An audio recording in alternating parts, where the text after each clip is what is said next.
Hey guys, welcome back to Mystery of Money. Room number 307.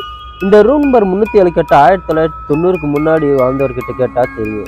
சென்னையில் ராயப்பேட்டையில் ஒரு பழைய ஹோட்டல் இருந்துச்சு. பிரிட்டிஷ் காலத்தில் கட்டின ஹோட்டல். அந்த ஹோட்டலில் வெளியிலிருந்து தங்கி வந்த ஒரு பிஸ்னஸ் மேன் அந்த ஹோட்டல் ரூமை புக் பண்ணுறாரு.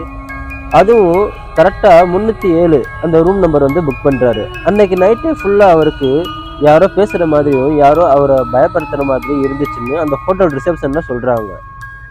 அந்த ஹோட்டல் ரிசப்ஷன்லையும் யாருமே அவர் சொல்கிறது கண்டுக்கலை. மறுநாள் அவர் உயிரற்ற சடலமாக கிடந்திருக்காரு. இது இன்வெஸ்டிகேட் பண்ண போலீஸ் இயற்கையாகவே இறந்துருக்காருன்னு கேஸை க்ளோஸ் பண்ணிடுறாங்க.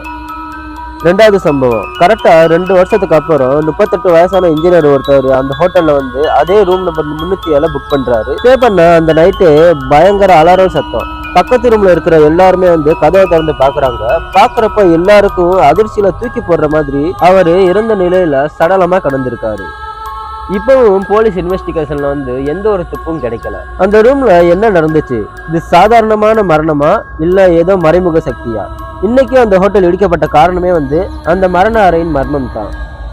இதே போல் உண்மை பயங்கர கதைகளை தெரிஞ்சுக்கணும்னா நம்ம சேனலை சப்ஸ்கிரைப் பண்ணி வீடியோக்கு ஒரு லைக் கொடுத்துருங்க. பாய்.